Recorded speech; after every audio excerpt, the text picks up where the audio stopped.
What's going on YouTube, it's Jason, and in this video I'm going to be speaking about how to improve your mental health. Now before you switch off, bear with me. When I was growing up, no one cared about mental health. You were just told to get on with it. But the more clients I worked with, particularly over COVID, the more I realised that if you weren't on top of your mental health, I'm not talking here about just coping or getting by, but like in a good place mentally, you were literally wasting your time if you were trying to change your body. Like all your efforts in terms of training and nutrition will be wasted. So in order to support my clients better, I spent the last few years researching into how to optimize your mental health. So I want to go through 5 scientifically proven ways and a bonus way so that you are in the best place mentally to achieve your fitness goals. So the first thing to do if you're serious about managing your mental health is to stop scrolling on social media. We spend an obscene amount of time on our phone. If you don't believe me, go to your settings and check your screen time. Now there are 2 reasons why constantly scrolling on social media can be bad for your mental health. The first is comparison. Now I don't care who you are, we all compare ourselves as humans. It's normal. But the difference is, when we used to compare before social media, you might compare with 1 or 2 people in your circles. But now, because of social media, you're seeing the entire world at your age group. So even if you think you're doing okay, you instantly see someone else's car, house, lifestyle, and compare it to yours. And that's where problems with mental health begin. There's nothing wrong with what I describe as healthy comparison, but the comparison that then leads to you putting yourself down will obviously cause mental health issues. And the second issue with constantly scrolling is that it sucks all your time and it takes away from your actual relationships. The more time you spend on social media, the more busy you become.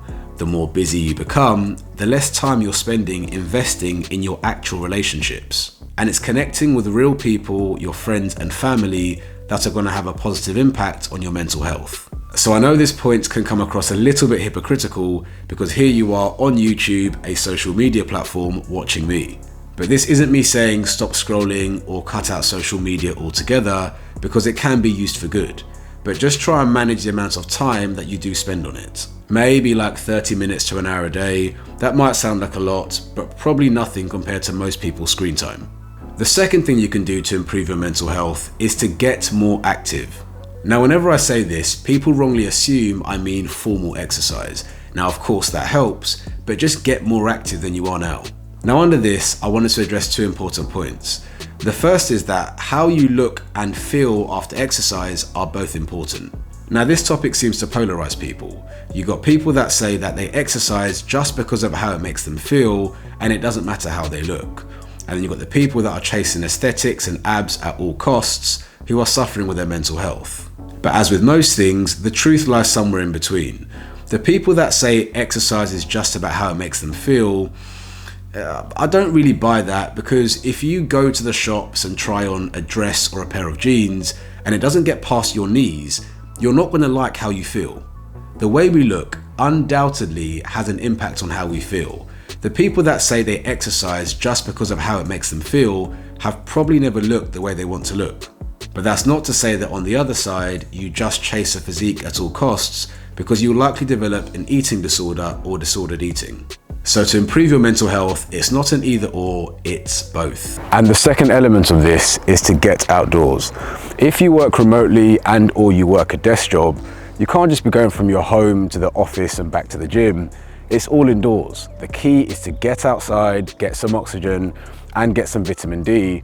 It's going to help massively with your mood and your mental health. The third thing you can do to improve your mental health is to improve your nutrition. Various studies have shown that food that is highly processed can impair brain function and actually have a negative impact on gut health.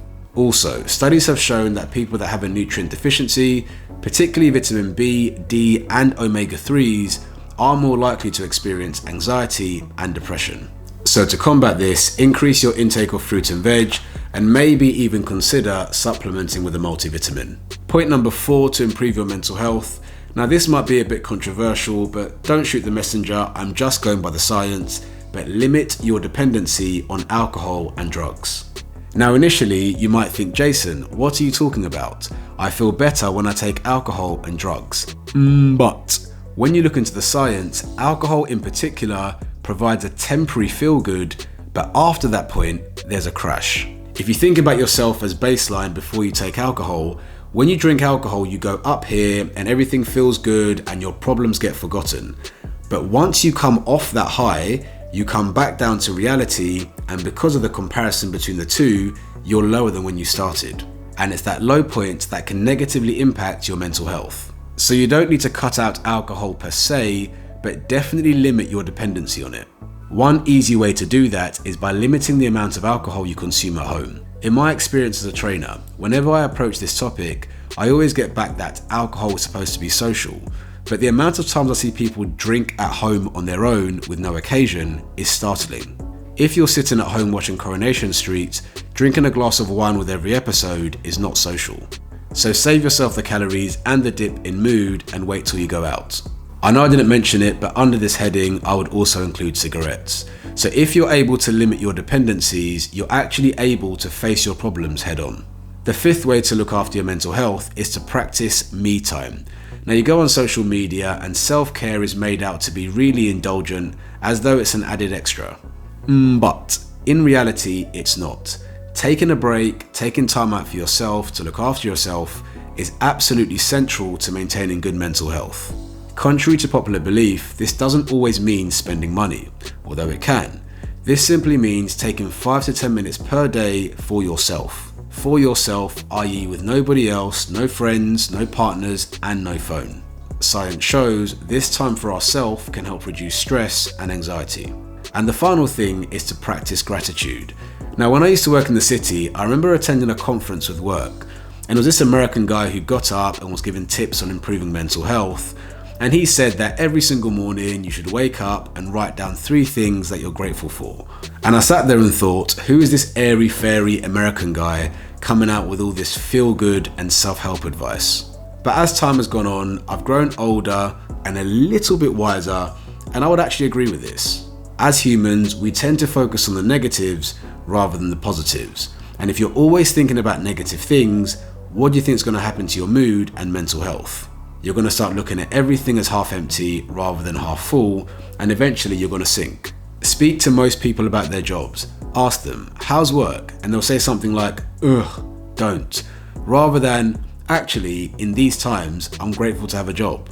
So just to be clear, this point isn't meant to turn you into a tree hugger, but instead, rather than moaning about everything around you, focus instead on the positives. To do this, I remind myself every single day that no matter how rubbish your life might feel at times, there is someone, somewhere, that would envy your position. So try and focus on some of those things in your life which other people might not have. So that's everything. A slightly different video today, but I hope you found it helpful. Good mental health doesn't need to be for a select few. If we practice these things, even if not all of them, we will improve over time. Cool, don't forget to like this video, leave a comment below, let me know how you found it, please subscribe, and I'll see you again soon.